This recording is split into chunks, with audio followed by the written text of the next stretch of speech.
Teachers, what's your most memorable NSFW story? I had just begun class, freshman comp at a community college, and was going over what the day's plan was.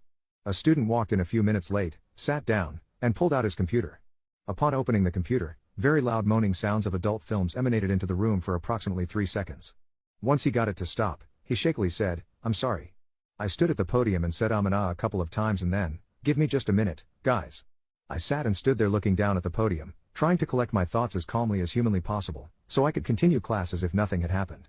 After around 15 seconds of pure and uncomfortable silence, a kid from the back of the room let out a 2-syllable, guttural chuckle.